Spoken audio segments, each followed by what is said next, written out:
Olá, meus irmãos. A paz do Mestre Jesus esteja com todos vocês. Que Deus abençoe quem me ouve e que o Senhor Deus Todo-Poderoso possa vir falar conosco, sempre por intermédio da sua santa palavra. Hoje é sábado, dia 23, final de semana que eu grave. Normalmente final de semana é um tempo de ataque, às vezes o nosso coração fica mais solitário um pouco, mas o Senhor está conosco. Você não está sozinho, meu irmão. Você não está sozinha, minha irmã, nesse deserto. O Senhor te segura e te fortalece, atravessando com você de mão dada. Vamos lá? Vamos para a nossa palavra, vamos para essa palavra que nos fortalece. Glória a Deus. O texto hoje para a nossa breve reflexão, para a nossa conversa, encontra-se no livro do profeta Oséias, o profeta do amor. Vamos lá? E quero ler com vocês o capítulo 3 inteiro, que é um capítulo que tem apenas 5 versículos, para aquilo que o Senhor quer falar ao nosso coração. Diz assim: Então o Senhor me disse: vá e ame sua esposa outra vez. Embora ela cometa adultério com um amante, isso mostrará que o Senhor ainda ama Israel. Ainda que o povo tenha se voltado para outros deuses e sinta prazer em lhe trazer oferta. Assim eu comprarei de volta por 15 peças de prata, um barril grande de cevada e um odre de vinho. Então eu lhe disse: você viverá em minha casa por muitos dias e deixará de se prostituir. Durante esse tempo não terá relações sexuais com ninguém, e eu também esperarei por você. Isso mostra que Israel ficará um longo tempo sem rei nem príncipe, sem sacrifícios nem colunas sagradas, sem sacerdotes nem ídolos. Depois disso, porém, o povo retornará e buscará o Senhor, seu Deus, e o descendente de Davi, seu rei. Naquele tempo tremerão em reverência ao Senhor e à sua bondade. Glória a Deus, irmãos, glória a Deus. O Senhor é fiel e o profeta Oséias, eu gosto muito da história dele. A história dele é a história do casamento dele com Gomer, uma prostituta. No capítulo 1, o Senhor dá uma ordem para ele. Esse era o ministério de Oséias. Quem de nós se casaria com uma prostituta? Vamos ser sinceros com relação a isso. O Senhor manda e fala: vá e case com a prostituta Gomer. Ele assume Gomer de frente de todos. Tem 3 filhos com ela. No capítulo 1, isso. No capítulo 2, o Senhor mostra as acusações contra a esposa infiel e pronuncia julgamento. E ela é levada escrava, embora a palavra não mostre o porquê ela é levada escrava. E eu vou contextualizar. E Oséias, o nome significa Deus é a salvação. Ele profetizou justamente mostrando através dos seus atos com a sua esposa a relação de Deus. Um casamento, a relação mais sublime que Deus teria com o povo de Deus é justamente a relação de casamento. A aliança mais forte que Deus tem. E Deus fez uma aliança com o povo no Egito, uma aliança de prosperidade, de aumentar os seus bens e de também conduzi-los a uma terra prometida, se eles continuassem fiel, obedecendo. E o Senhor cumpriu fielmente com tudo aquilo que havia prometido. Tornou o povo de Israel um povo próspero, conduziu eles até a terra prometida. Só que eles começaram a desviar os seus caminhos, ofertando a outros deuses. A palavra fala que eles sentiam até prazer. E nesse momento, Oséias vem pronunciando por meio de atitude o que seria a restauração, porque ele pronuncia um julgamento, mas não em oposição, e sim concomitante à misericórdia, à esperança que haveria prometida de restauração. Ele pregou 30 anos, ele começou seu ministério exatamente no reinado de Jeroboão II, 30 anos antes de começar a invasão assíria no Reino do Norte, que Israel já estava dividido entre Reino do Norte e Reino do Sul. Logo, posteriormente, a Babilônia invadiria o Reino do Sul e sim a sua capital, Jerusalém, assim sendo todinha tomada. Vamos lá, vamos para a nossa conversa, vamos para ver o que o Senhor tem para nós? Fala assim, capítulo 3, versículo 1. Então o Senhor me disse: vá e ame sua esposa outra vez, embora ela cometa adultério com um amante. Irmãos, eu quero aqui fazer uma ressalva. Você se casaria com uma mulher e teria intenção de restaurar o casamento, ou com um esposo que você soubesse que ele te trairia todos os dias da sua vida?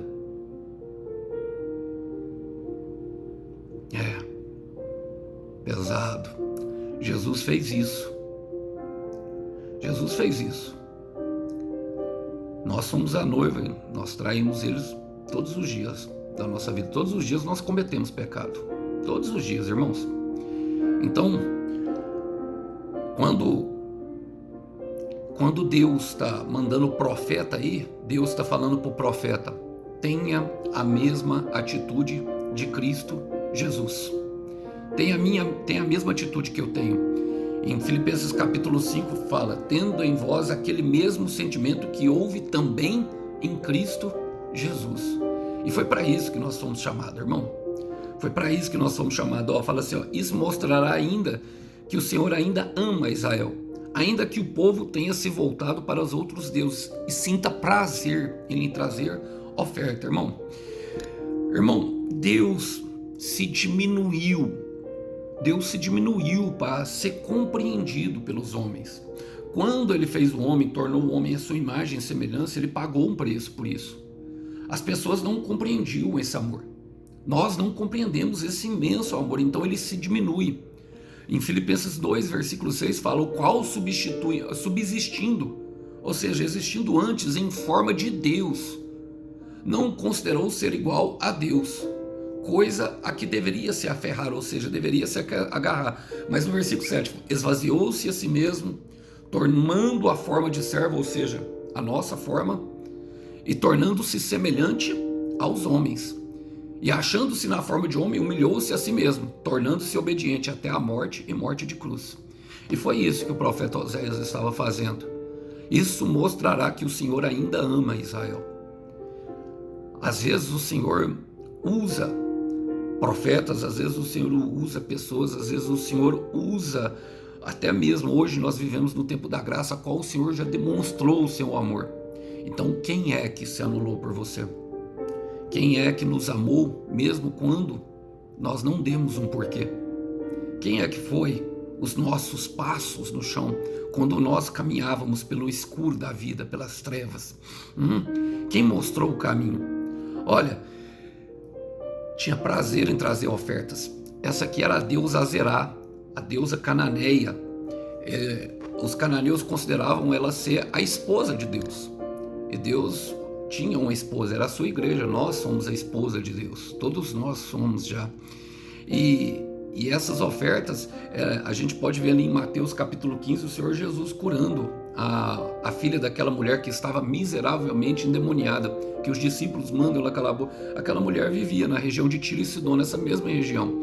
Eles ofertavam bolos de passas para ela. Essa mulher, essa deusa Azerá, era a deusa da fertilidade, do sexo.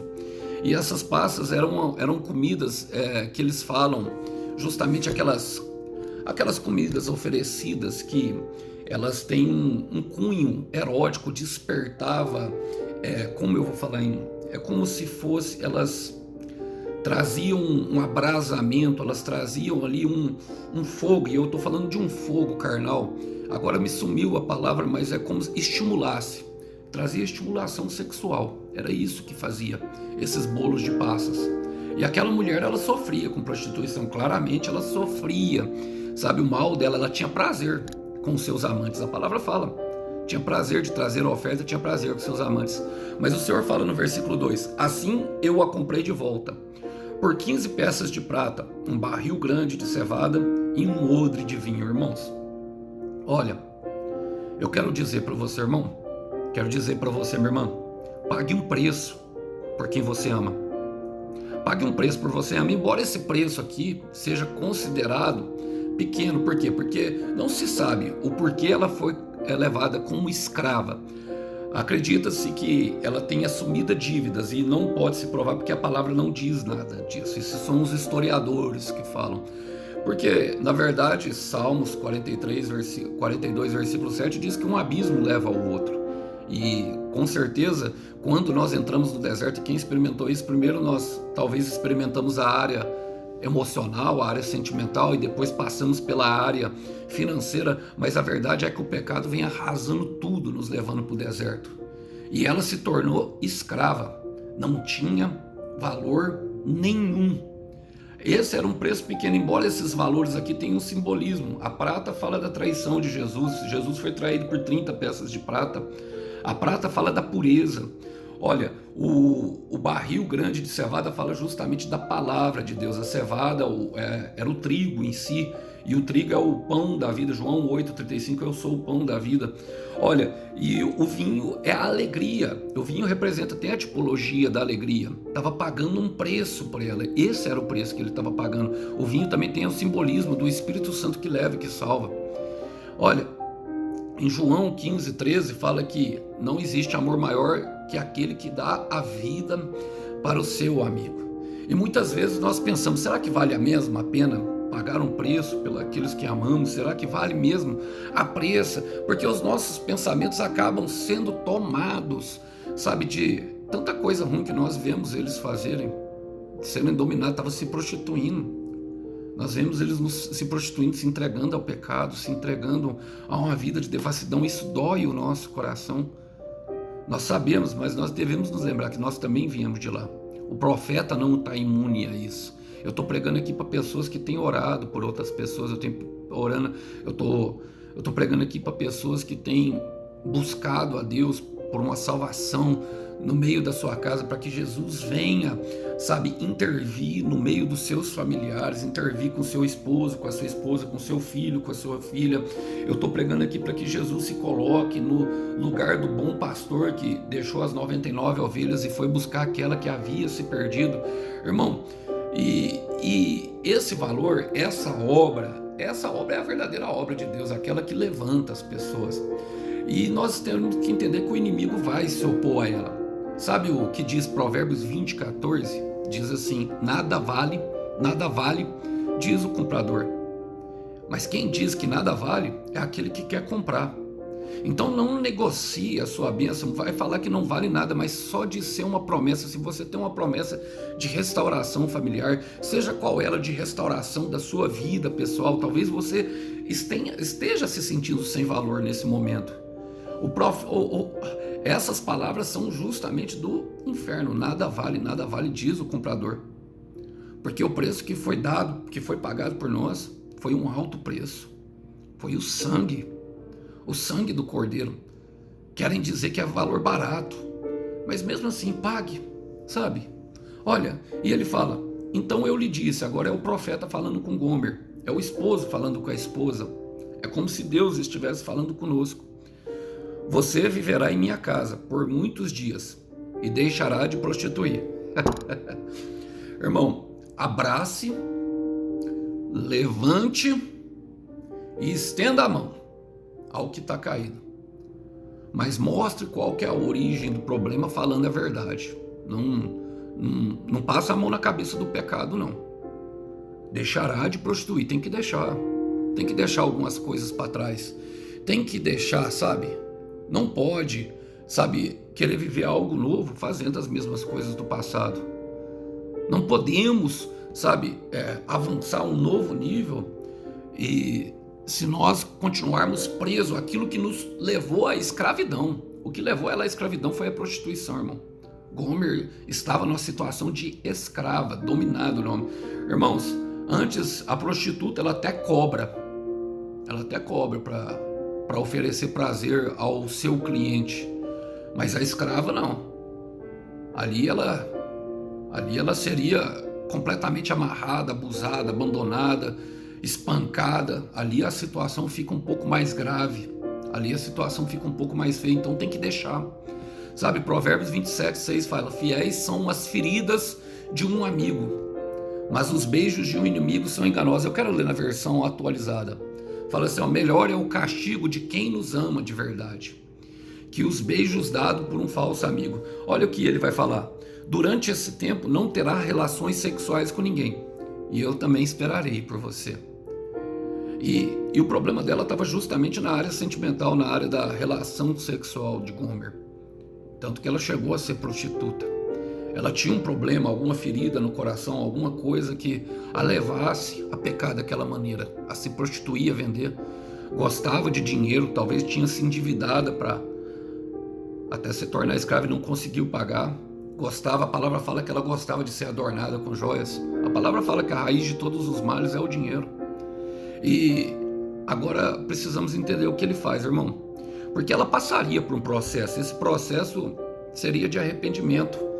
E o próprio Oséias 13:5 fala que em terra muito seca te conheci. Está falando dela e do Senhor. Ela passaria por um período de escassez. Ela passaria por um período de privação. Ela passaria por um momento de prisão, talvez um momento de deserto, de vale, um momento de solidão extrema, um momento de isolamento. Durante esse tempo não terá relações com ninguém, e eu também esperarei.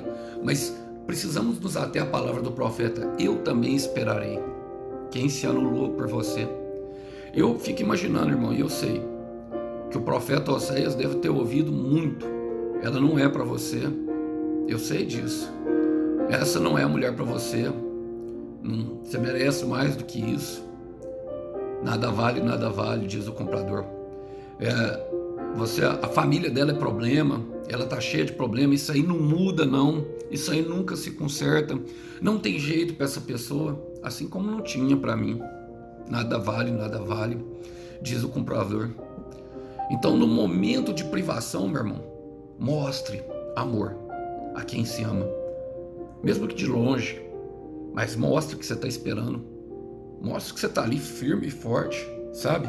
Mostre com teu coração, mostre o amor, sabe? Mostre a verdade do amor. Amor, meu irmão, sem renúncia não é amor. Amor sem renúncia não é amor. Eu quero ler com vocês duas passagens. Primeiro, Lucas 14, versículo 33. Depois nós vamos avançar para João. Lucas 14, 33, palavras do Senhor Jesus. Assim ninguém pode ser o meu discípulo se não renunciar a tudo que possui. A renúncia está ligada ao discipulado. A renúncia é totalmente pertinente àqueles que querem seguir o passo do mestre. Agora, vamos ver o mestre. Vamos ver o mestre em ação, renunciando a si mesmo. Em João capítulo 13, mostra a passagem do lava-pés. A palavra fala que era um momento de angústia. A palavra fala no versículo 1 que ele sabia que era chegado o tempo da sua assunção no céu, ou seja, que ele passaria pelo sofrimento, que Satanás já tinha colocado no coração de Judas para atraí-lo. Ele ia passar por abandono, por desprezo, por rejeição, tudo aos pés da cruz, por amor a nós. Esse era um momento. E num momento inesperado, irmãos, ele não disse nada, não pronunciou palavra. Ele tirou a sua capa, que era a capa que representava a autoridade, colocou as toalhas cingiu a toalha, amarrando ela na cintura, que quer dizer o cinturão da verdade, que era a sua verdade, e começou a lavar os pés uns dos discípulos, um por outro. Era um momento de comunhão, era um momento em que eles estavam ceando, comendo, estavam desfrutando todos, e talvez todos estivessem com os pés sujos, feridos, cansados ali da viagem, da longa estrada. Oh, meu Deus, fortaleça a nossa caminhada nessa longa estrada. Fortaleça-nos com gesto de amor. E talvez eles se entreolhassem, porque ele era o mestre, ele era o Deus Todo-Poderoso, já tinha provado o seu poder. Se entreolharem um e outro, causando estranheza, e salvo as palavras de Pedro, jamais o Senhor não disse palavra nenhuma, a não ser para repreender Pedro. Ele somente lavou os pés dos discípulos, colocou em ação um amor. Amar é na prática, varão. Amar é na prática, varoa.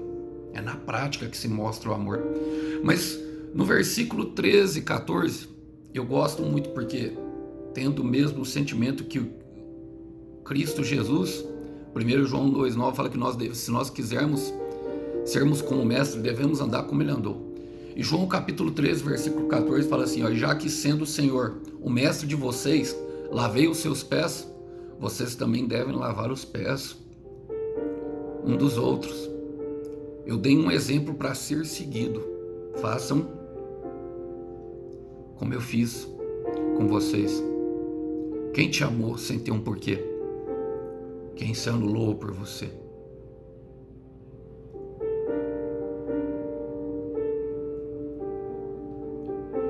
É poderoso isso, irmão, porque ele espera por ela. Ela teria que passar um processo de arrependimento. Gomer não passaria por período fácil, mas ela teria ali à vista o amor do profeta Oséias, sabendo que poderia haver restauração.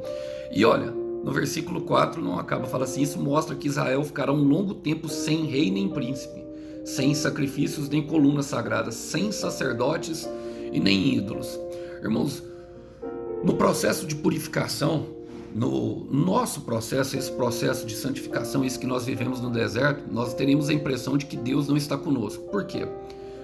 Só se dá valor à água quando se atravessa o deserto. Só se dá valor àqueles abraços acolorados quando nós sentimos o inverno da nossa alma. Só se dá valor à chuva realmente quando está muito calor.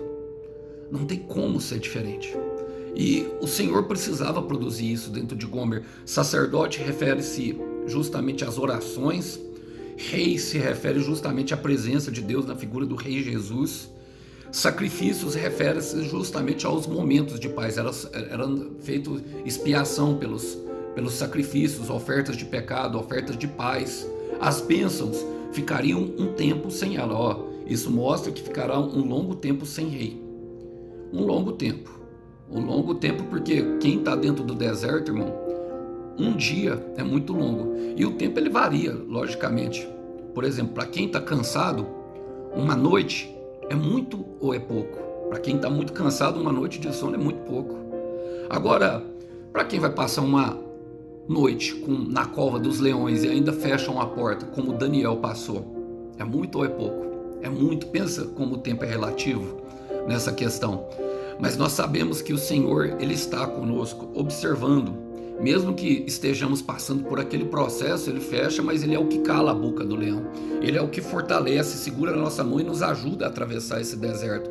É necessário entender esse processo para que nós venhamos atingir a maturidade, para que os mesmos erros não venham se cumprir. Eu quero ler com vocês Tiago, capítulo 1, versículo 20 e 21. Fala assim, pois a ira humana não produz a justiça de Deus. Portanto, livrem-se de toda impureza e da maldade, tanto interior quanto exterior, e alegre-se humildemente com a palavra maravilhosa que foi implantada em vocês, pois ela é capaz de nos salvar à medida que se desenvolve em nossos corações. E é no momento de tristeza, com as nossas lágrimas, que essa palavra vai tomando forma, vai tomando vida. Ela estava passando por escassez de tudo aquilo que ela desejava ser valioso para ela, como relações sexuais, dinheiro, e não tinha paz no coração, porque aonde ela procurava paz, oferecia paz temporária, mas ela ia experimentar a paz que excede todo entendimento durante o processo.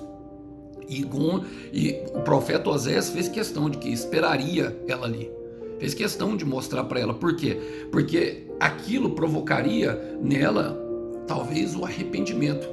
A gente não vê, porque ela se torna livre. A gente não vê ela falar que vai embora. A gente não vê hora nenhuma no texto falar que ela vai embora, nem por força, nem por violência. Diz Zacarias capítulo 4, versículo 6, é pelo meu espírito. E esse é o processo de convencimento do pecado, do juízo e da justiça. Juízo que está sendo eminente ali, naquele momento. Porque a palavra, ela é suficiente. A palavra ela é suficiente para implantar a salvação no coração da pessoa. Mas a palavra ela frutifica no deserto, porque é com muitas lágrimas que se escreve uma bela história. E não acaba. E agora eu quero partir para o final, porque fala, depois disso, porém, o povo retornará e buscará o seu Deus, e o descendente de Davi, seu rei. Naquele momento começará a busca, irmão. Sabe? Não existe relação de oposição entre o julgamento e a misericórdia de Deus. Começaria uma busca justamente naquele processo. Olha, buscará, retornará e buscará, ou seja, retornará, voltará a mim. Haverá o arrependimento e me buscará de todo o meu coração. Em 2 Crônicas, capítulo 7, versículo 14, fala que se o povo que se chama pelo meu nome se humilhar, sabe, arrepender-se dos seus caminhos e me buscar de todo o coração, eu sararei a tua terra e farei chover, eu curarei e perdoarei dos seus pecados. Então é nesse momento que nós vemos, é nesse momento mesmo que nós vemos a misericórdia de Deus alcançando, é justamente no deserto, através daquilo que nós retornamos à essência da adoração.